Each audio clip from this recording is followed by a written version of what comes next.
fa efatra ny volana aogositra ity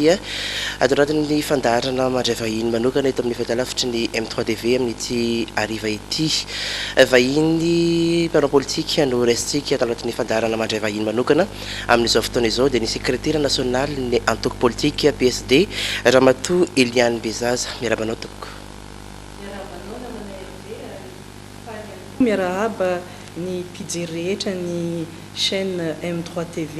eto amin'ny faritra Boiny. Ya eo amin'ny 30 minitra mahery eo ny fifampiresantsika dia resadresaka ifanaovantsika miaraka amin'ny Ramatoa sekretera nasionaly ny antoko PSD eto Madagasikara. Ny resaka politika eo ihany koa ny resaka tsy fandriam-pahalemana ny zava-misy eto amin'ny firenena dia ho anisany horesana miaraka amin'ny ity Ramatoa sekretera nasionaly ny antoko PSD ity. Ramatoa sekretera nasionaly fantanina voalohany apetraka aminao ny fahitanao ny zava-nisy inona marina moa tompoko ny zava-nisy tamin'ny repoblika voalohany izay. Eny tompoko rariny dia rariny raha ohatra ianao ka manontany an'izay satria ny antoko PSD dia antoko ny lovaina tamin'ny repoblika voalohany tokoa satria Andriamatoa président Philibert Tsiranana no namorona azy. Alohan'ny resaka hoe ny repoblika voalohany angamba dia mamela ahy ianao iresaka kely ny repoblika. Fantatra fa tamin'ny 14 oktobra 1895 no teraka ny repoblika malagasy. Ny azo tsorina angamba dia hoe 14 taona izy io zany teo amin'ny fitondrana. Nanao zay tokony atao rehetra mahafirenena ny firenena hoe nation malgache namorona ny nation malgache sy ny unité nationale satria fantatra tsara fa tamin'ny tantara dia fanjakana maromaro no nisy teto a Madagasikara dia tsy maintsy ny foronina zany hoe nation malgache zay misy ny foko rehetra isan-karazany teto Madagasikara. Ny zavatra mampalahelo voatonga ny taona 2007 izay niongana ny repoblika voalohany dia lasa natao tantara tsy nirarahina tsony zany le repoblika voalohany ary tsy vitan'ny repoblika voalohany fa ny repoblika mihitsy ka izy io anefa mety hoe nisy zany ny tsy fankasitrahana ny politika ny président Tsiranana tamin'izay fotoana izay na tonga ny reny 13 mai 1972 ireny kanefa kosa betsaka ny olona nanao ny repoblika ary ny repoblika dia firenena tsy olona tokana nanao azy fa misy ny saina telo soratra fotsy mena maitso natao zay marque ny repoblika malagasy izy io couleur ny endriko satria symbole ny PSD ihany koa zany symbole ny repoblika malagasy zay misy olona nanamboatra an'io Andrianamiro Neuvson ny anarany io olo io olo manga ny firenena manana taranaka izy io dia ohatran'ny repoblika ihany koa dia odiny tsy hita. Misy ny tononkira ny Tanindrazanay Malala misy olona namorona io Pasteur Rahadjason ny anarany dia ohatran'izay ihany koa odiny tsy hita olo manga ny firenena. Misy ny feonkira ny Tanindrazanay Malala zay nisy namorona ihany koa Raharosoa Norbert ny anaran'ilay olona namorona dia atao odiny tsy hita. Mampalahelo daholo zany rehetra zany satria atao odiny tsy hita ny fisian'ny repoblika atsika zay azavaiko ihany fa fototra izy io ny repoblika dia fototra ka rehefa mametraka fototra ohatran'ny hoe manamboatra trano manao fondation dia tokony ambonin'iny fototra iny no anaovana ny rindrina. Ny antsika nefa tsy ohatr' zany nanao fondation isika dia any ankafa no nanaovana ny rindrina dia zay angamba no mahatonga ny repoblika antsika ohatrany zavatra tsy dia maropototra loatra. Ramatoa sekretera nasionaly rehefa miresaka nyty hoe resaka repoblika voalohany ity sika anatin'ny repoblika fa io etra no misy atsika amin'izao fotoana izao matetika manko ny hoe tsy mody tsito izy ianao ny zava-nisy tamin'ny repoblika fa voalohany iny inona zany ny hoe mety misy paikady ve ahafahan'ny antoko PSD manokana hoe mamerina an'izay lazany sy zava-nisy tamin'izay repoblika voalohany izay eny tompoko ny paikady ny raha tena marina dia amerina ny repoblika zay ny tena izy satria io repoblika io no mampifandray antsika mianakavy eto Madagasikara io no mahatonga ny olona rehetra hitovy eo anatrehan'ny lalàna io no mahatonga ny firenena ho firenena ary io zany no mampitambatra ny foko rehetra eto Madagasikara ka io zany tsy mampalahelo fa rehefa hoe mody tsy hita ny repoblika dia mody tsy hita daholy hidirako amin'izay le hoe zavatra natao tamin'ny repoblika voalohany ohatra fotsiny amin'izany ny fampianarana izay io zany ny tena fototry ny fahitako azy tsy fanjariany zavatra misy ankehitriny satria ny fampianarana tamin'izay dia ny eritreritry ny fitondram-panjakana dia hanome ny zaza malagasy fampianarana avolenta izay manandanja amin'ny iraisam-pirenena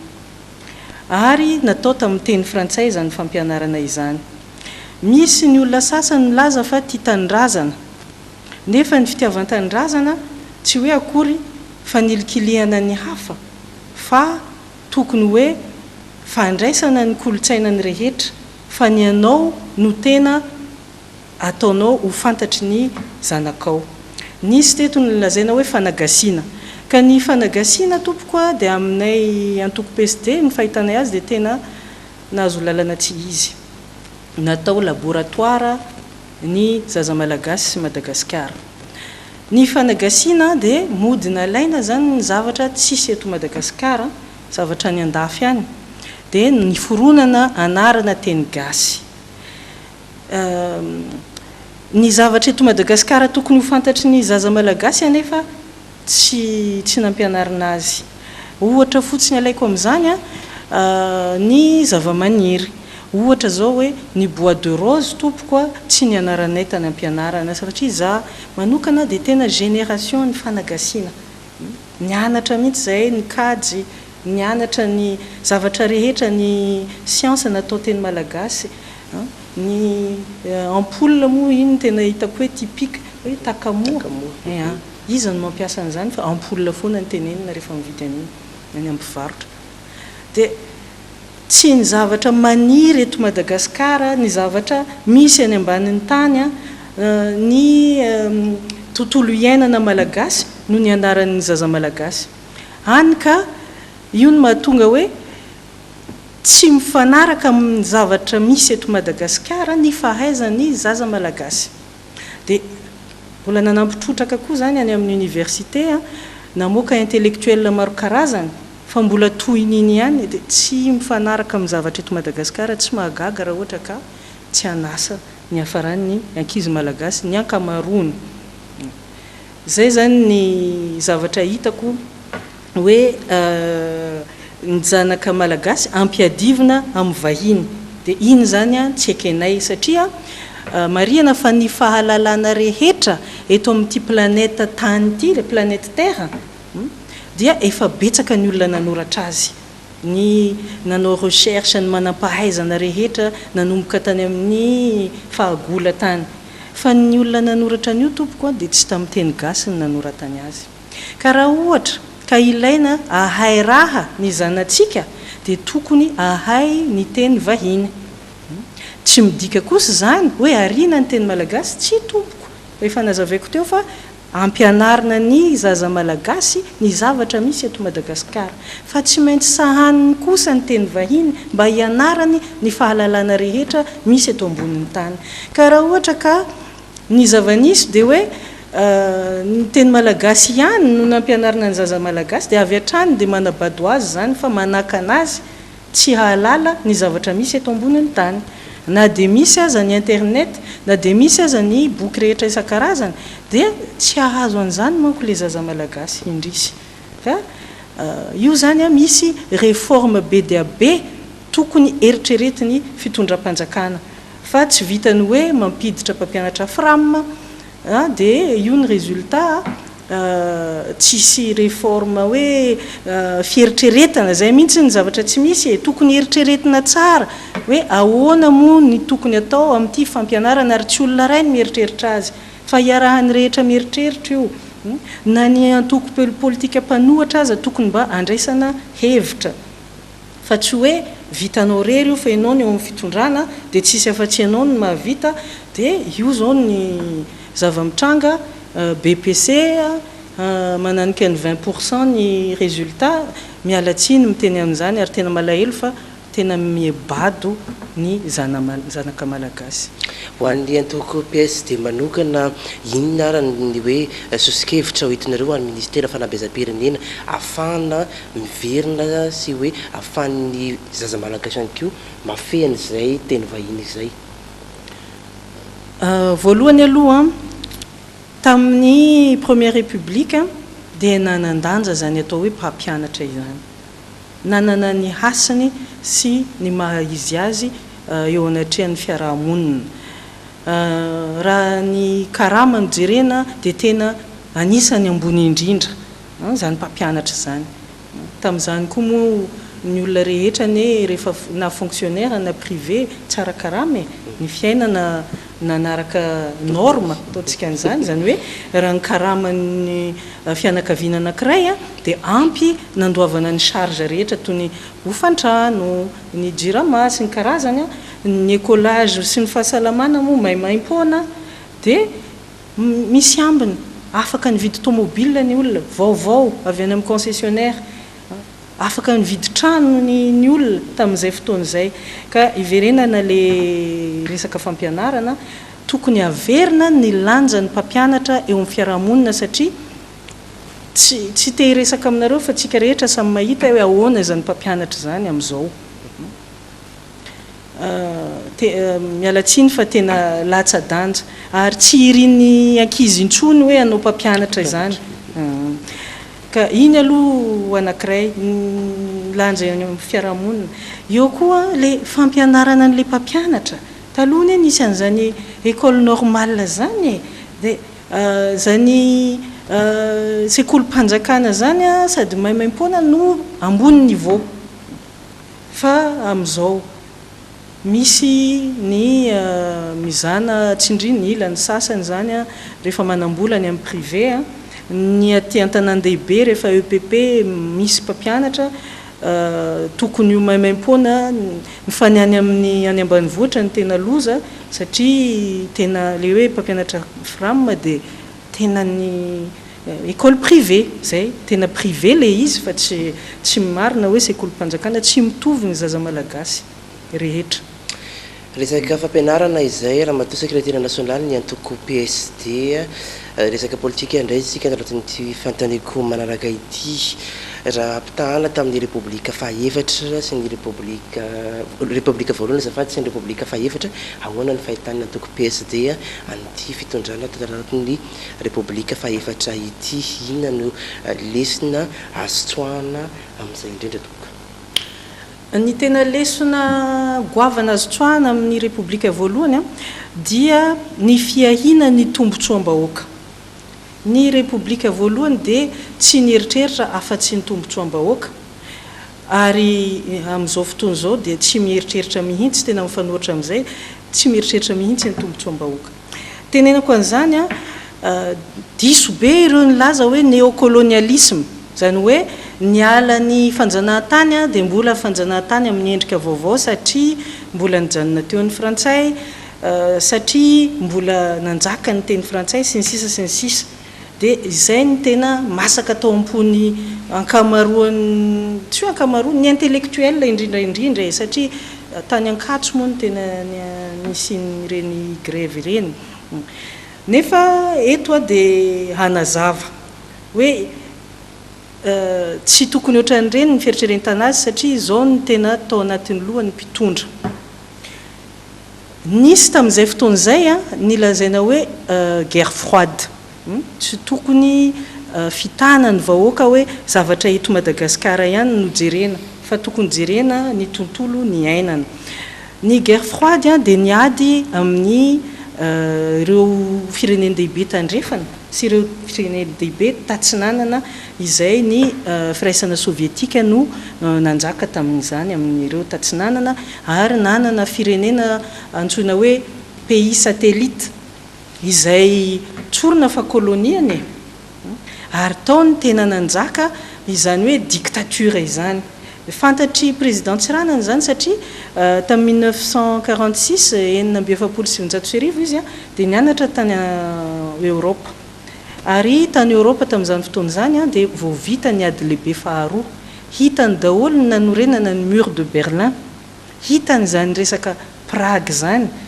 zany Yougoslavie zany ary fantany ny aratsy ny resaka communisme ka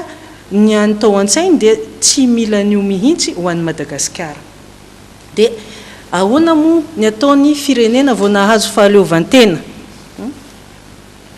zay mahita hoe ny Corée nizara roa tatsimo sy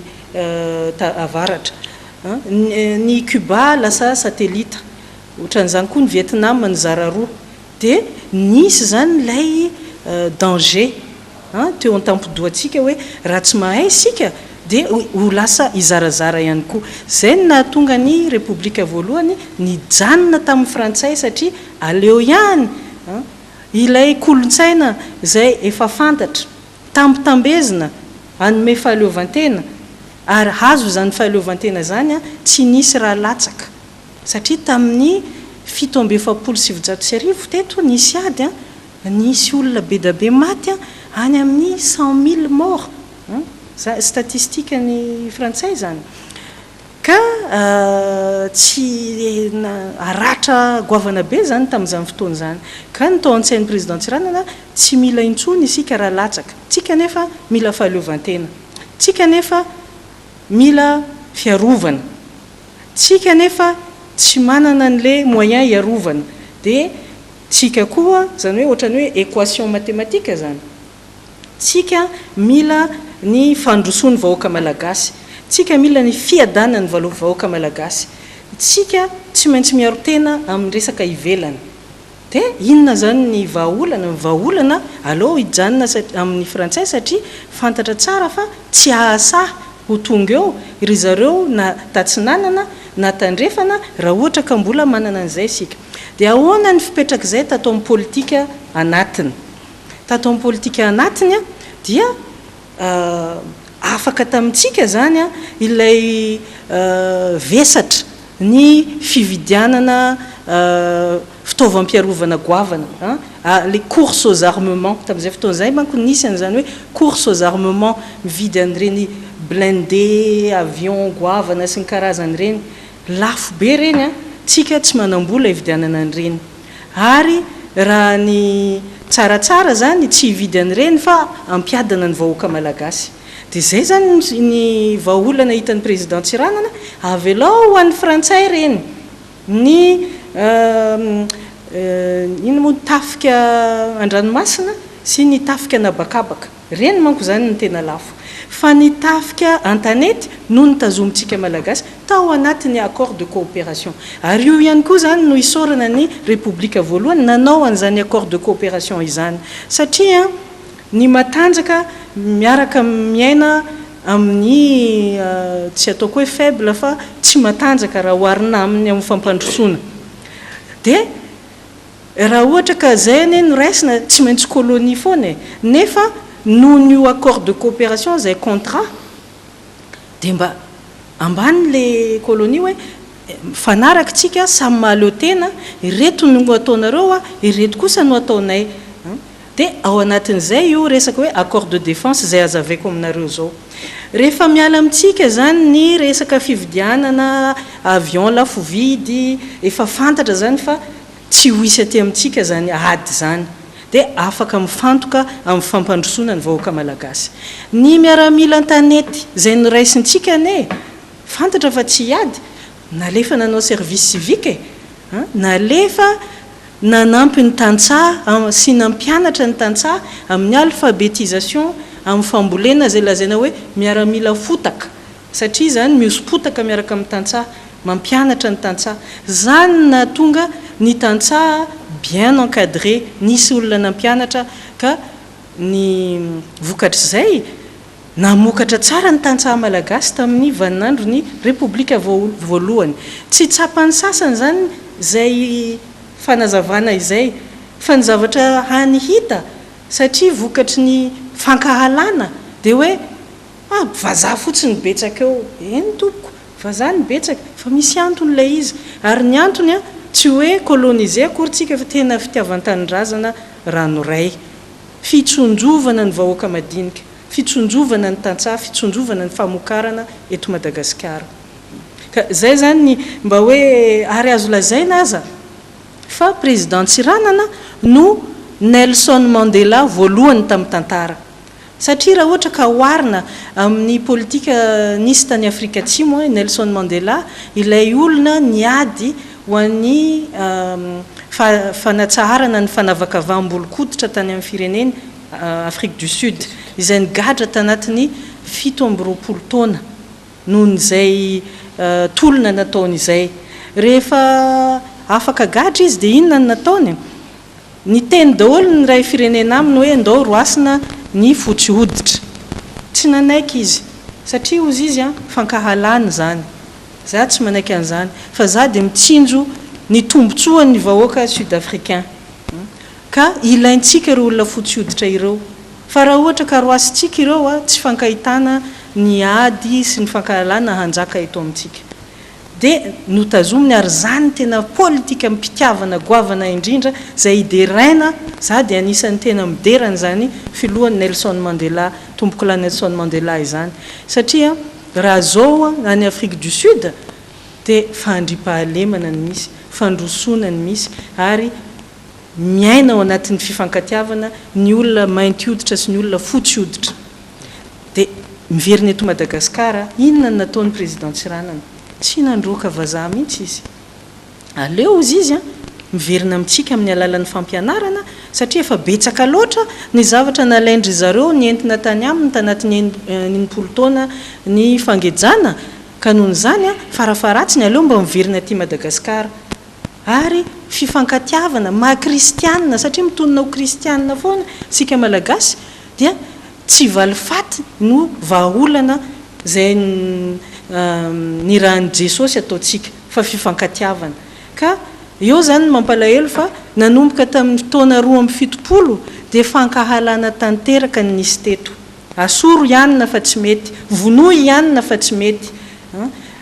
vonoa tanteraka ny lazany ihanina fa tsy ilaina tsony ovao ny tantara fa tsy ilaina tsony dia io fankahalana io no nanjaka tsikelikely hatramin'izao tsika miteny zao dia afaka mitenytsika fa fankahalana no manjaka eto amin'ity firenena ity ka ny antoko PSD tompoko dia amerina tanteraka ny fifankatiavana sy ny politika mahomby zay nataony PSD tamin'ny fotoanandrony satria tsika tsy hoe hametsovetso foana fa tsy maintsy mijery ny ho avy zany ny antony tantarana ny lasa rehefa resana ihany ny resaka tsy fandriampahalemana eto Madagasikara ary ny zava-misy ihany koa raha matao secrétaire national tsy miafina aminao isaka isanka minitra dia misy hatrany ny vonolona ny fanafina amin'ny tambaza taon'ny 2 Jolay ho an'ny antoko PSD manokana inona ary nanao hoe ny fahitanareo an'izay zavatra zay ny resaka tsy fandriampahalema eto Madagasikara izay nisan'ny tena nahazo vala tokoa eny tompoko mampalahelo satria ny famonoana daholo zany ny vaovao misy eto hoe rehefa miresaka vaovao tsika eto Madagasikara dia famonoana mamono ny dahalo tsy misy fandraisana andraikitry ny fitondrana mbola tsy hitako hoe inona nataon'ny fitondrana ka hoe nanafoana ny dahalo mamono ny kidnapping nisy zaza natao kidnapping teto amin'ny fitondrana maty dia tsy fantatra zany hafarana nisy zanakakarana hatramin'izao tsy hita efa firitaona zay efa tsy fantatra zay hafarana dia inona ny mba nataon'ny fitondrana matoa misy le kidnapping zany hoe sauvé dia angamba nandoa vola tamin'ireo olon'ireo zany le victime fa ny andraikitry ny fitondrana tsy fantatro mihitsy ny mpitandro filaminana mamono olona mialatsiny ihany koa miteny an'izany fa zavatra marina zany na dia tsy dia tsara aza ary tsy tsara mihitsy ny fahantrana sy ny mosary mamono olona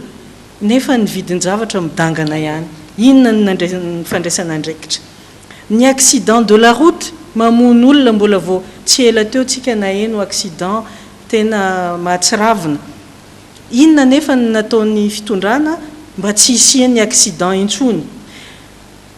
tsy resahana ntsony ny halatra tolampaty iza no efa nigadra tamin'ny halatra tolampaty mba naheno ve nareo misy olona nigadra satria tratra nangalatra halatra tolampaty ary iza no ambadika ireo halatra ireo ny fangalaran'omby fantatritsika tsara ne fa diovina ny taratasin'ireo omby ireo ary tsisy manao an'io fa tsy ny fonctionnaire mba iza moa ny délégué ny communal mba nigadra satria nanadio taratasy famonona ny halatromby dikan'izany raitsy kombakomba tanteraka amin'ny famonon'olona eto Madagasikara ny fitondram-panjakana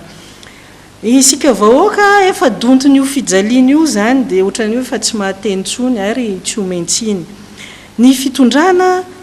manao fiatsaram-belatsia mpifidianana azavaiko ohatra zao ny accident le STK vao tamin'ity herinandro ity dia mivoaka daholo izy mianakavy any amin'ny hôpitaly HGR Mamangy satria inona ny antony satria tsy ho ela dia ho tonga ny fifidianana mendrikana propagande zany le zay mihitsy ny zavatra tokony ataon'ny fitondram-panjakana ny dia manao lalàna mamoaka décret any amin'ny conseil de ministre na any amin'ny assemblée nationale hoe maninona ny lalantsika 4 metatra nefa ny tomobile 10 metatra avela mandeha dikan'izany nefa accident ho avy dia tokony manao lalàna hoe tsy azo ataontsony mampiditra tomobile lehibe noho ny lalana misy ohatra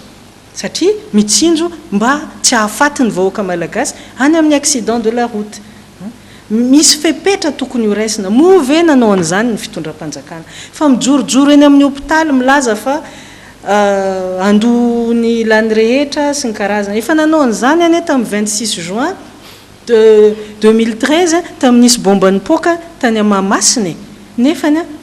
betsaka ireo fianakaviana mitaraina izay victime tamin'izany bomba nipoaka zany fa nivangivangina namena vola kely dia vita hatreo ny tantara fa tsy nitohitsony ny fanampiana anefa misy olona sembana vokatry ny zavatra iny dia zao indray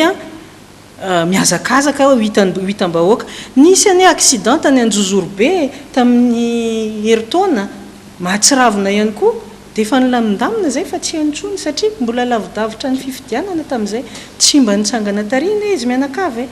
mialatsiny indrindra miteny an'izany fa zay zany le zavatra iainany vahoaka malagasy dia ny lalàna tokony hanatsarana ny fiainam-bahoaka ny tokony atao dia ny fitsarana isan-karazany koa eo misy zavatra tokony lazaina koa amin'io satria ny fitsaram-bahoaka zao tena torin'ny olona hoe manao fitsaram-bahoaka aoka isika heritreritra fa ny fitsarana teto dia ny fitsarana ara-dalàna ihany no kely indrindra za tsy miteny hoe tsy nisy satria misy ihany ireo mpitsara manao ny asany fa rehefa miditra n'io lapany fitsarana io tompoko dia kolokolo ihany no anatin'io zay tsy maintsy mamoaka kely foana zay vao misy zavatra mandeha amiloniny milahatra ny olona mitady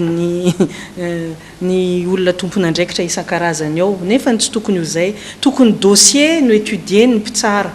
fa tsy tokony ho hitakory ny olona raha tsy hoe juge d'instruction anao an'le fanadiadiana fa tsy zany no mitranga dia fitsarana nisy teto fitsaran'ny mpanan-karena satria izy no mandovola fitsarany mpitandro filaminana satria manao zay tiany atao lazaina fa dahalo ny olona dia ataoviny moka fitsaran'ny gendarme fitsaran'ny polisy ohatran'ny tany Antsakabary izy mihitsy zany no mandeha manao valifaty amin'ny tiavana azy fitsaran'ny mpitondra amin'izay olona hoe manotra ka tsy tiany hoeno ny vahoaka irery no victime ny fitsarana isan-karazany nisy teto ka izaho tsy ilaza mihitsy hoe tsara ny fitsaram-bahoaka nefa kosa io zany tokony misintona laklosy hoe aleo mihitsiny a iverina ny fitsarana ary efa misy zany satria mahita fa ny syndicat ny mpitsara ohatrany hoe fa tonga saina te iverina amin'izany fitsarana ara-dalàna araka ny tokony ho izy zany ka eo zany a tokony ampiarahana mihitsy ny toe-tsainy fanjakana mpanatanteraka na exécutif mba hanajany zany fa zany ihany no lalana tokana hiverenany ara-dalàna eto amin'ny firenena. Betsaka izay fanamarina ny oetin'ny secrétaire national ny antoko PSD izay ho an'antoko PSD manokana ary mpitondra manao ahoana no tokony hitantana nyity firenena malagasy ity mba hialana amin'izay tsy fetezana izay eo ny resaka politika ny resaka tsy fandriam-pahalemana ny fitantanandra ny anivon'ny fitsarana eo ihany koa ny fanehoan-kevitra politika ihany koa dia nisy ny fanamarina ihany koa nataon'ny antoko PSD teo izay mpitondra manahoana hoe iaho no tokony hitondra raha eo anivon'ny antoko PSD manokana. Eny tompoko raha ny zava-misy amin'izao zany raha fehezina kely le zavatra nyteneniko teo dia mpitondra misy aloha dia manao an'le lazaina amin'ny teny baiko hoe non assistance à peuple en danger satria famonoana daholo ny zavatra mitranga tsisy andraikitra raisina fa mbola misy zavatra hafa hoe laharam-pahamehana nefa inona moa no tokony ho laharam-pahamehana raha tsy hoe sauver des vies ozy ny vazaha hoe arovana ny hain'olona ho faty ka rehefa tsy manao an'izany dia la azo lazaina hoe crime contre l'humanité mihitsy ny zavatra mitranga eto hoe manaiky ny famonoana ohatry ny vonomoka ny vahoaka malagasy isan'andro isan'andro ka zay aloha ny mialatsiny amin'izay fa tsy tokony ho isy fa zany mpitondra zany a ty tanyny Madagasikara ty dia tany tena tsara nomeny zanahary sy ny razana antsika ohatra ny sambo izy ity ka rehefa simba izy ity a dia miara-midoboka tsika mianakavy miaraka dobo ka ny mpitondra ilaina dia ny mpitondra mba tsy adobo ny sambo aloha mba hijery lavitra manana tanjona manana vina tsy ho an'ny tany fotsiny fa ho an'ny vahoaka ho aminy. Raha matao secrétaire national ahoana ny jerevana hoe ty mpitondra ty tsy mpitondra ampadobo an'le sambo Madagasikara ahoana ny jerevana an'izay mety misy masitsivana aveo atao hijerevana an'izay tsy dia fantatro loatra raha misy masotsivana fa fandiniana ny zava-misy aloha ny tokony atao satria zany hita maso fa voageja ity firenena Madagasikara ty satria mahatonga azy voageja tsy mahazo ny lazaina hoe droits fondamentaux humains minimum ny zon'olombelona farafahakely tokony ho azon'olombelona eto an-tany ny vahoaka malagasy ny ankamarony. Inona moa reo zo reo dia ny zony misakafo, ny zony mianatra, ny zony ahazo an'izany hoe fahasalamana izany ary ny zony mamelon-tena amin'ny alalan'ny asany ao anatin'ny fandriam-pahalemana.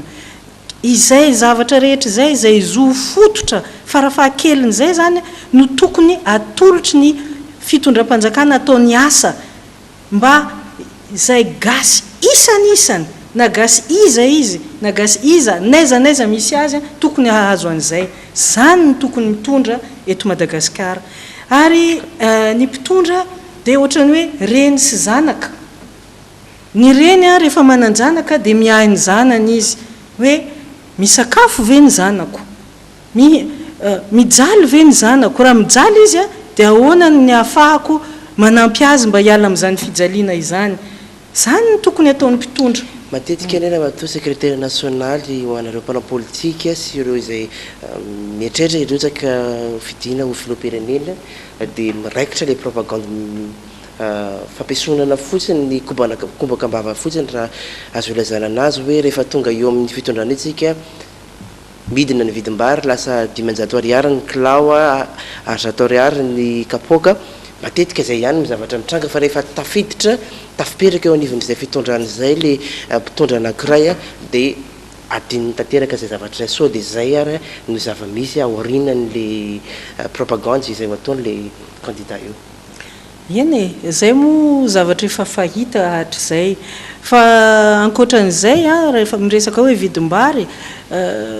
matetika manko tarehimarika foana ny lazain'ny olona mitady fitondrana io zany a milaza hoe rehefa tonga eo a dia ataoko mora ny vary rehefa tonga eo a dia miadana daholo nareo azo 4 ela tsirairay ny vahoaka malagasy ohatra zany ka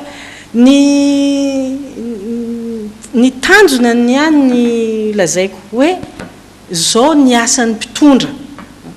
tsy hoe anome an'izao zao fa ny tanjona dia zao ahasambatra ny vahoaka ahoana ny ahatonga azy ahavita iasa hihinana amin'ny alalany atsemboany ary tsy angalatra tsy hanao kolikoly zay ny tanjona satria zay ny ahasoa sy ahasambatra ny vahoaka malagasy fa ary izay zavatra zay no ahatonga ny programa an'asa mivoaka tsy maintsy misy zany hoe io tanjona io dia vina ka tokony manana vina fa tsy hoe tarehimarika fotsiny hoe zao ny vidin'izao tsy oatra zany fa hoe ahoana ny fijerena ny tontolo raha ohatra tonga eo amin'ny fitondrana ianao dia ahoana ny eritreretanao hitondrana ny vahoaka malagasy noho ny tanjona anananao zay zany le izy dia mivoaka ho azy avy eo hoe reto daholo zany ny zavatra tianay atao rehefa izahay ny tonga amin'ny fitondrana ohatra zao ny anay antoko PSD raha ohatra izahay ny tonga amin'ny fitondrana dia ataonay aloha izay ahatonga ny ankamaroan'ny malagasy anambola mahampy mba hanjifany entana zany hoe raha atao bankotokana zany dia ireo tantsaha ireo tsy anasa nefa tokony hiasa dia ampina ahoana ny ahafahany ahazo findramam-bola aingana ahafahany miasa satria rehefa reo olona ankamaroan'ny malagasy ireo no manambola dia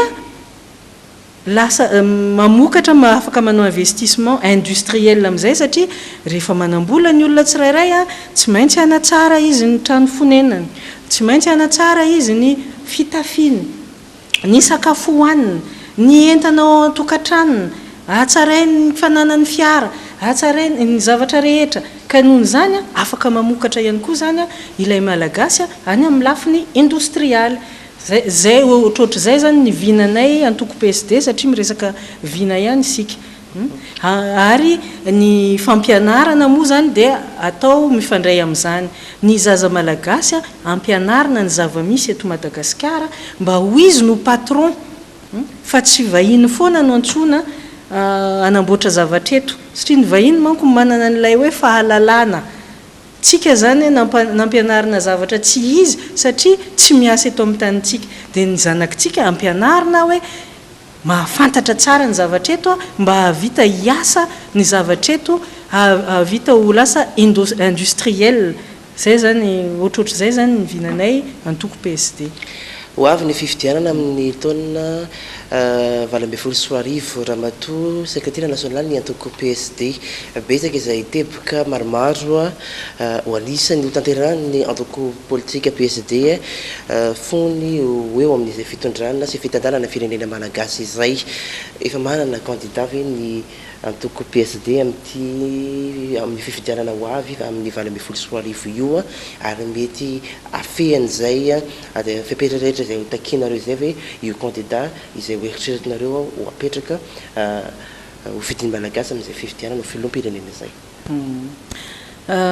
eny antoko politika ny antoko politika tompoko dia tsy maintsy mieritreritra andray ny fitondrana ka mazava ho azy fa tsy maintsy manana candidat ny antoko PSD kanefa kosa mety tsy iray ihany ny candidat satria ny antoko misy olona maro ka ny fanapahan-kevitra dia any mpikatroka ny tenako zao dia candidat ao anatin'ny antoko raha tahiny ka lanin'ny antoko ny tenako dia candidat nefa tsy zarery fa mety misy olona hafa ihany koa mety ho candidat ao anatin'ny antoko ka anjaran'ny antoko no mieritreritra an'izay sy manapa-kevitra rehefa tonga ny fotoana fa tsy manakana ny antoko zany ahafantatra tsara hoe inona ny politika ampiarina tsy mampiova ny tsy hoe mifiovan'ny candidat akory ny ampiova ny politika ny antoko ray ihany fa ny candidat mety ho hafa fa io a demokrasia tanteraka no iainana ao anatin'ny antoko ka izay ilaniny be sy ny maro. Antoko PSD aiza ho aiza indray tsika eto Madagasikara aiza daholo ny faritra efa mandrakotra ity antoko politika PSD ty. Tamin'ny fahasiviny volana Jolay 2024 ny tenako no lany tao anatin'ny antoko hitondra ny antoko ary tamin'izay fotoan'izay dia tsy dia nisy les bases zany hoe tsy nisy eran'ny Madagasikara ka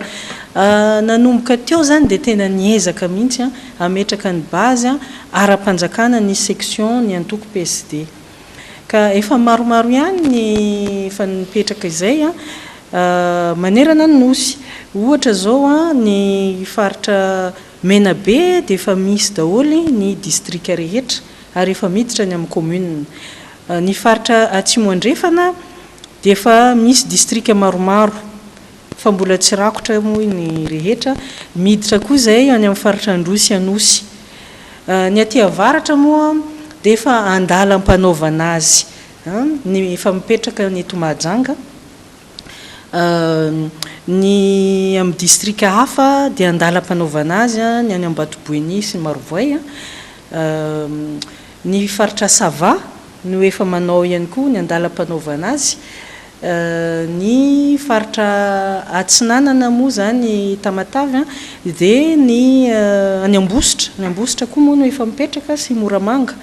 dia zay angamba no azoko lazaina fa tena andalana daholo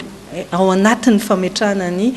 section ny base ny PSD eran'ny Madagasikara. Mety ho tafapetraka ve zay fametrahana ny base ny ao anatoko PSD zay miloha ny fifidianana amin'ny taona 2024 raha matoa secrétaire national. Iheny tompoko zay ny ezahany satria ny base ane miasa ho an'ny fifidianana anisan'ny asan'ny base ankoatrany hoe adidiny antoko amin'ny fanabeazana olo-pirenena vanina dia miasa koa mandresy lahatra ho an'ny fifidianana ka zay no irina nefa kosa tsy azo tereniko masaka koa izy io fa tsy maintsy olona resy lahatra olona azo antoka fa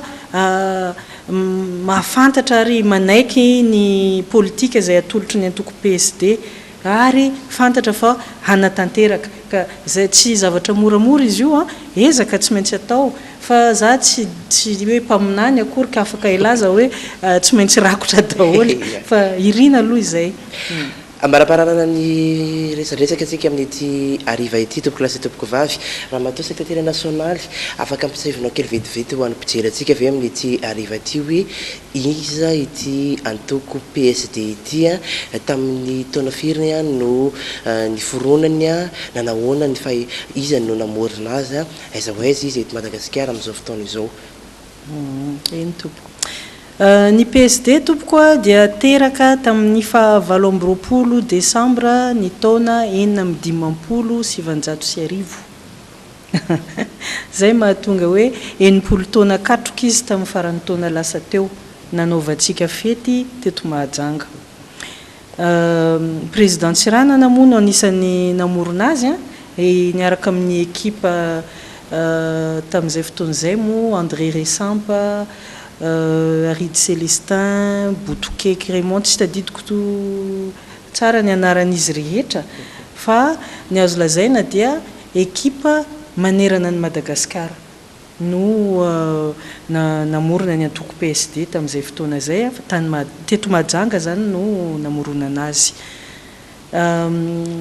Ny antoko PSD moa zany tena traikefa goavana nataony dia ny nazahoana ny fahaleovantena ny Madagasikara tamin'ny fomba serasera tsisy raha latsaka tsisy ady fa tena noho ny fahaizana miresaka ny fahaizana fampiraharaha tamin'ireo frantsay tamin'ny fotoan'androny. Nitondra ny Madagasikara tao anatin'ny 4 taona ny antoko PSD. Io moa zany tateoriana tsy misy koa zany hoe antoko anjely eto ambonin'ny tany zany betsaka ihany koa ny lesoka tsy maintsy lazainy zany fa na dia fa ny zava-misy kosa na dia besaka aza ny lesoka raha jerena raha oharina amin'ny tantaranisy taty aoriana dia ohatrany hoe ambany le lesoka tamin'izay fotoan'izay nefa kosa nahongana fanjakana tsy nisy an'izany kolokolo zany ny kolokolo taty aoriana tamin'ny taona 2017 vao hita na tamin'ny fitondrany général Ramanantsoa nisy an'ireny resaka sympa tsy verena koa fa tsy izay moa ny votoatondresaka eto Androany fa tamin'izany fotoan'izany aloha dia azo antoka fa mbola tsy nisy ny kolokolo. Ho an'ny antoko PSD manokana raha be dia be ny liana dia hiditra ao anatin'ity antoko politika ity aiza ny toerana mety ahitana an'izay raha itsika eto Mahajanga raha atao sekretera nasionaly ny antoko PSD. Raha ohatra misy moa ny olona liana dia afaka manantona ao amin'ny cyberpatati eo akaikin'ny office de tourisme eto Mahajanga ampitany sekoly Saint-Gabriel satria efa nitsangana ny bureau eto Mahajanga zany hoe nitsangana efa natao ny fivoriana ny fifidianana efa misy fa andala mpamitana ny taratasy ara-panjakana any amin'ny fanjakana mahefa zany zareo amin'izao fotoana izao ka tena asaina mihitsy ny olona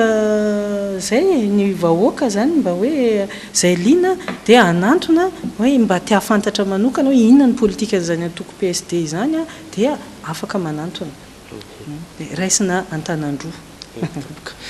Izay ihany koa no etsika mamarana ny fifampiresahana niaraka tamin'ny Ramatoa sekretera nasionaly ny antoko PSD Ramatoa Eliane Bezansa mankasitraka anao tompoko. Misaotra ny M3 TV moa nanasanay ary nahafahanay naneho hevitra sy nampahalala bebe kokoa ny antoko izay tarihinay ary mirarisoa atsika mianakavy nijery hatramin'ny farany. Misaotra tompoko. Isika rehetra tokantrano koa dia ankasitrana nanaraka sy aniano ny ay roa mianaka tamin'ity ariva ity mame fotoana indray tenako ho amin'ny manaraka indray ho amin'ny fandarana mandray vahiny manokana. Filma tompoko.